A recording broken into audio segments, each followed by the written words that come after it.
ngàn công đang cắt lúa rồi quá. Anh em đang cắt lúa.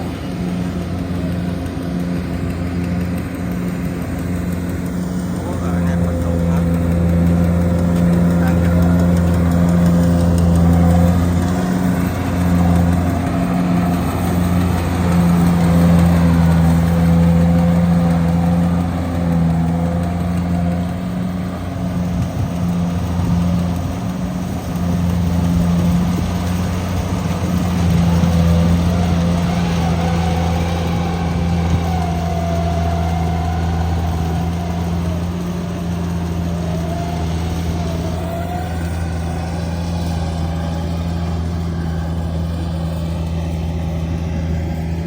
Giờ dính chuột luôn này quá. Chuột luôn này.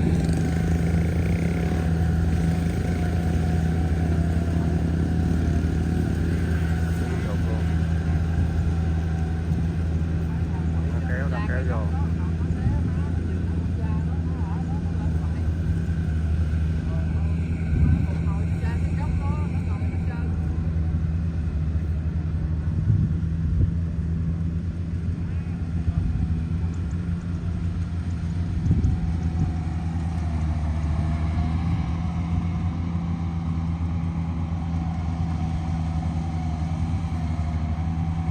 Hai cây nha các bác, hai cây.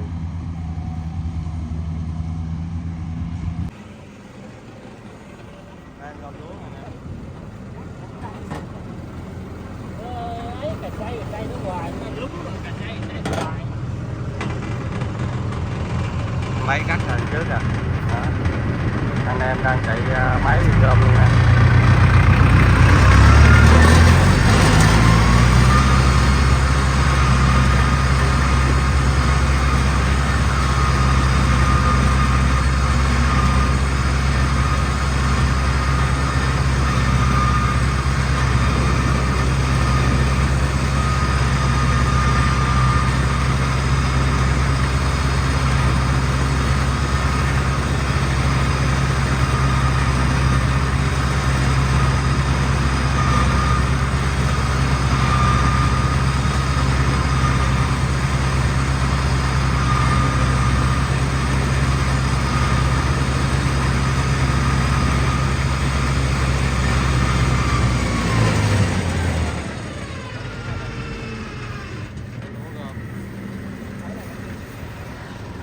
Anh em làm mùa này cực lắm bà con ơi.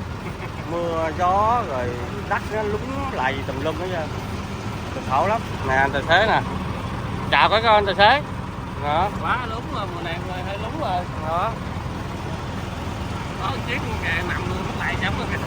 Cái càng trước một chiếc mắc lầy kìa anh em. Đó, đang nằm dấp đây nè. Đó, đó. Bao này cho được phải không? Đó. Cái mắc lầy đó nghe này.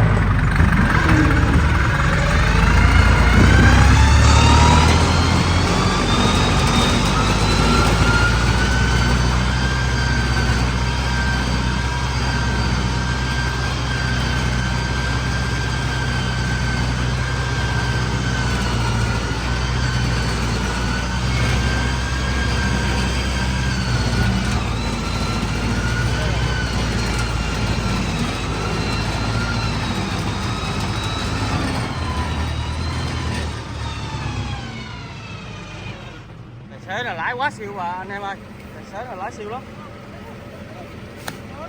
Đó, đó, ok luôn.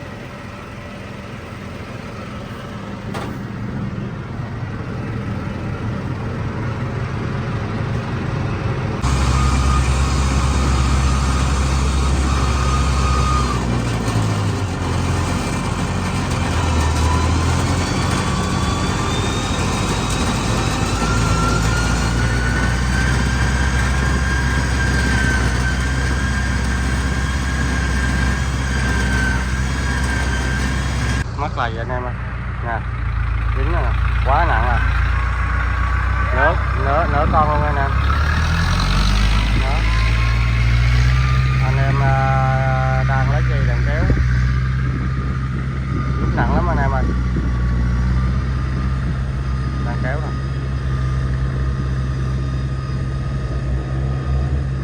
dính nặng lắm à.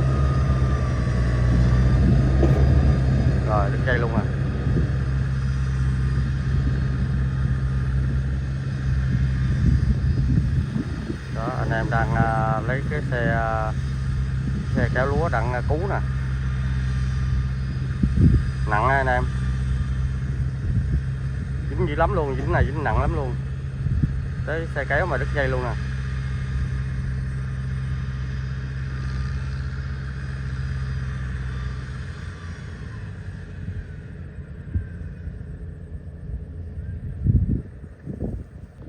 Quá nặng, anh em đang chuẩn bị dây đặng làm dây lại cho đàn và nó kéo kia, cái này quá nặng rồi.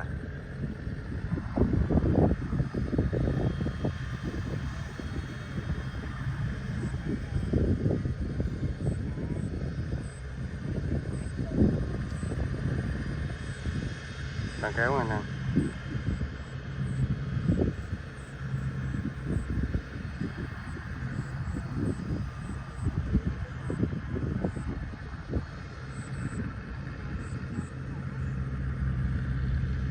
Nhà bắt đầu kéo nè.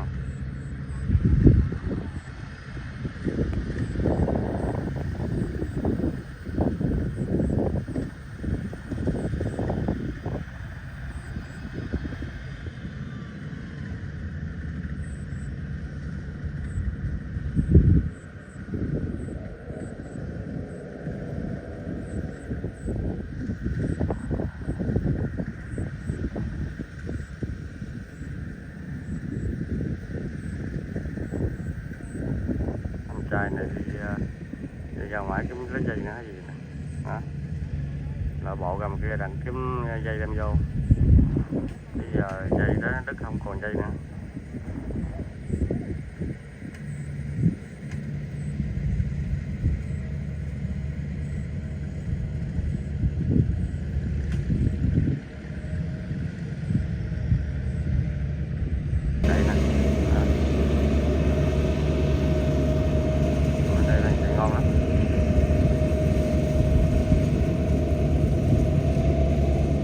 Cây nha, dây này cất 4 cây,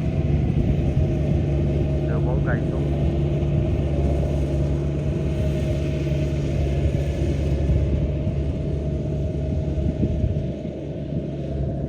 Diện tích này, diện tích đất này lớn lắm mà con ơi, có 1.000 công nữa, 1.000 công, 1.000 công nhỏ, 1.000 công lớn nha. Còn nếu mà nhỏ đó là tới 1.500 công nhỏ rồi. Mới xuống cắt đi mới có 2 vòng. Rồi bên đây anh em bên đây mới cũng đi 2 vòng rồi, giờ tới vòng thứ 2 dính nè bà con. Đó, anh em đang kiếm luồng dây, luồng này luồng kia đang kéo nó lên. Nặng nha bà con, hơn nửa chiếc nha. Hơn nửa con á.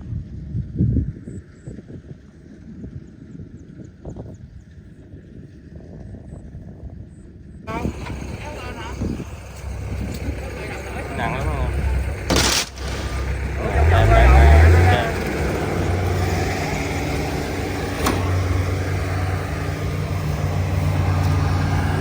Dây đang kéo nó lên rồi.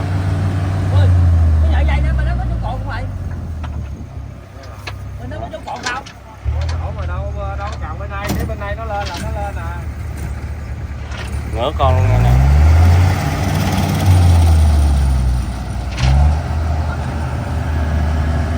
Bên đây à? Đúng bên đây nè. Em đang cùng. Đúng rồi, gạch cái máy cắt á, còn mình gạch cái máy này được nè. Dây mình gạch này được. Đây cũng vậy đó chúng ta. Vâng, cọng dây này dài đưa luôn đó kìa. Cọng dây nào đâu mà dài, cọng nào nó cũng vậy à.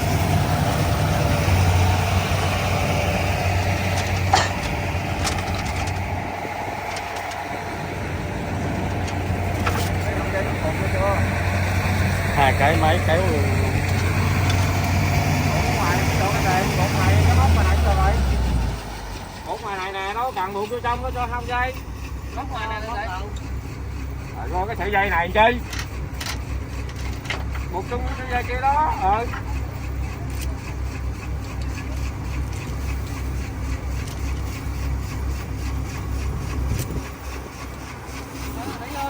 Về lui lại chút đó. Cái nhà dây của anh tính dài cho mình không? Không. Dài đó. À đó.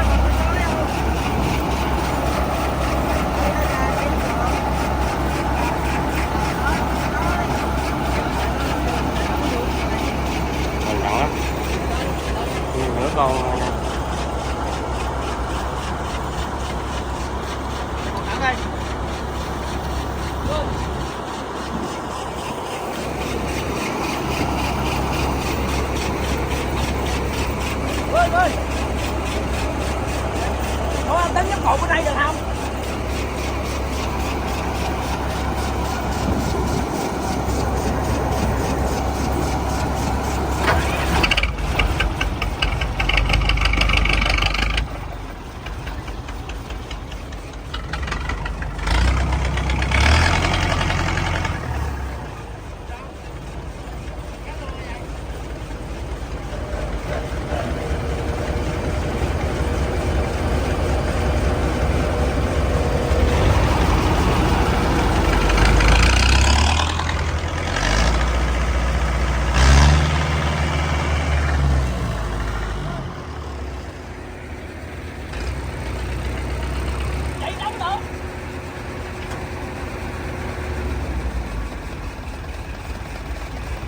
Quá nặng anh em ơi, quá nặng rồi. Tại ông Minh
Đúng cái cỡ này luôn.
Không nổi anh em ơi, quá quá căng anh em,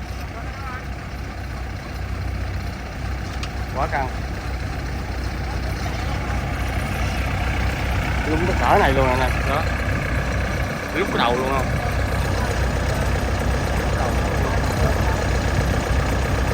Quá nặng này.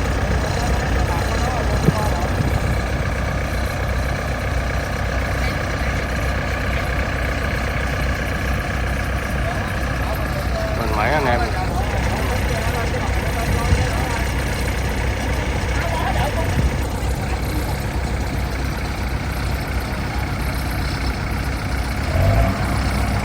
Rồi tiếp tục nữa nghe nè.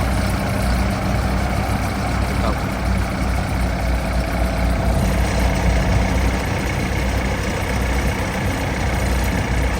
Mấy giờ này ngắn là kéo, lấy thế là kéo rồi nè.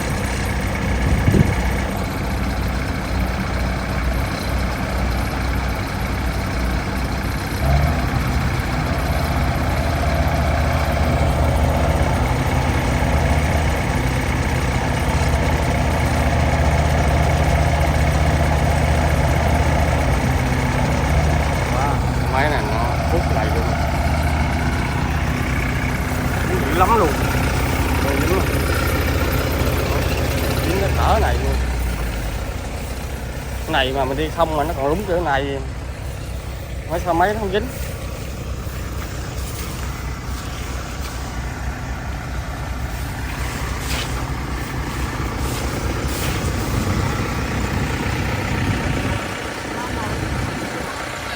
Đúng cỡ này luôn rồi đó nè. Thấy mấy ngạo luôn á.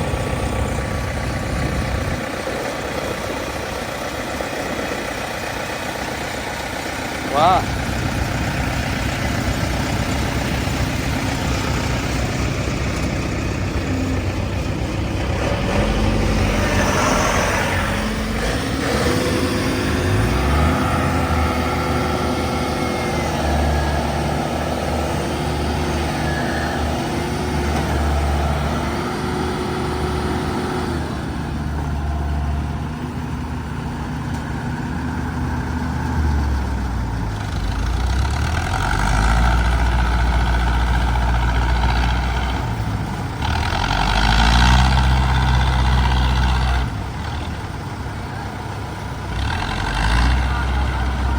Đúng quá nặng anh em ơi, dữ lắm nặng luôn à.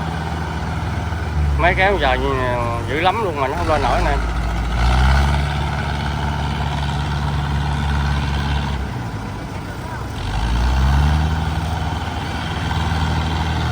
Lúc cái chuyện này là thua anh em ơi, quá trời nặng à. Cái này lúc máy luôn rồi đó, lúc máy luôn.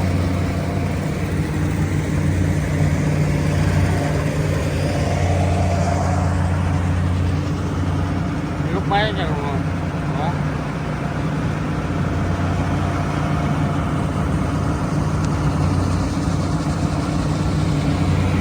Tình cỡ này luôn đó.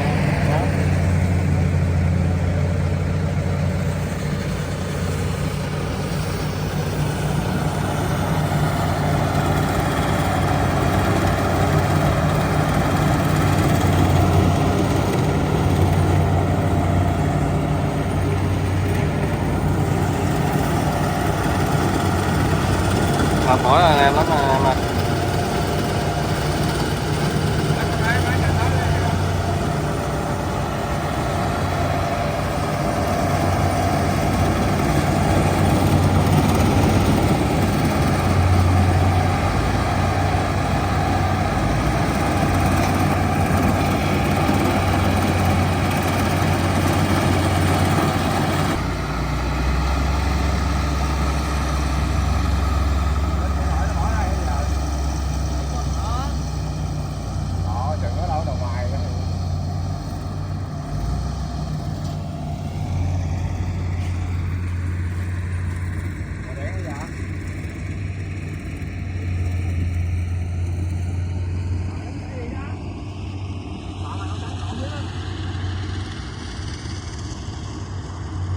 Ở dưới kia là 3 cây cắt lên nha anh em. 3 cây đang cắt lên.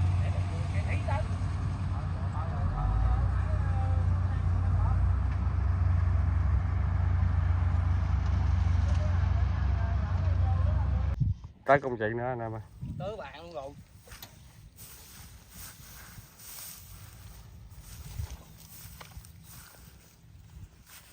Mùa này lúng dữ vậy. Mùa nước mà không vậy, mùa nước rồi nước nó vô rồi lúc nào nước mưa ở trên xuống nữa sao chịu nổi. Bỏ tay luôn rồi, tới cái bàn luôn rồi nè. Lấp cái bàn luôn rồi. Gạch nó vô à. Gạch sao?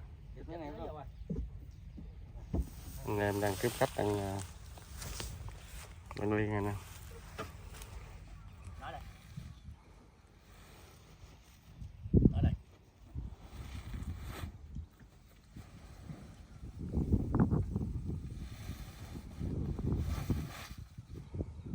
Ô, cái rạn 81.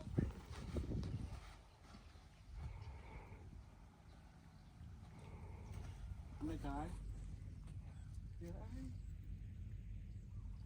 Giờ ông đã thảy luôn xuống.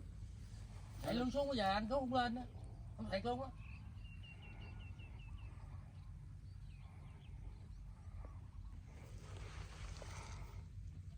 Dắt sao cho cái nhõng đầu được không? Cái nhõng sao lên. Chấp nhận luôn hả anh em, đó vậy đó, tới cái bàn hết trơn à, chứ tới thì sao không tới.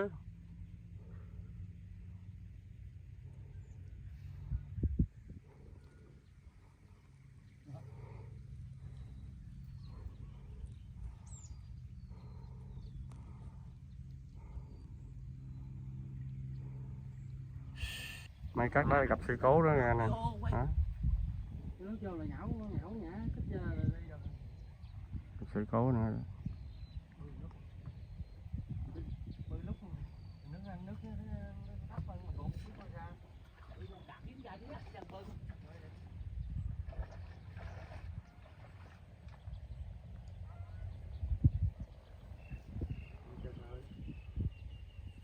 Có nước lên không? Lên, có nước lên nè. Lên 3 người tát. Tát gần bên nè, còn bên đây chứ. Tát bên đây sẽ chạm qua đó luôn. Hoặc là rồi. Thấy có lý đó, thấy có lý đó. Trúng cái đầu hay gì? Trúng sao không? Để tao đánh. Từ từ ra. Nó được nghe anh ba dính lên để xui lắm mới được. Để xui lắm mới được á, dính á. Nó giật lúa xuống đỡ rồi nè. Đang đi lên mới được. Quá trời nặng à.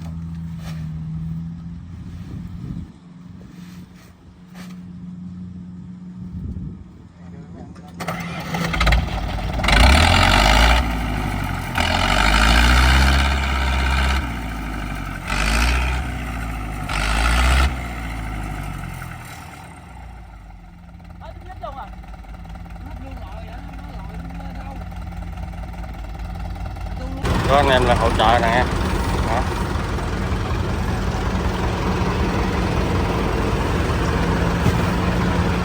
Ra hỗ trợ.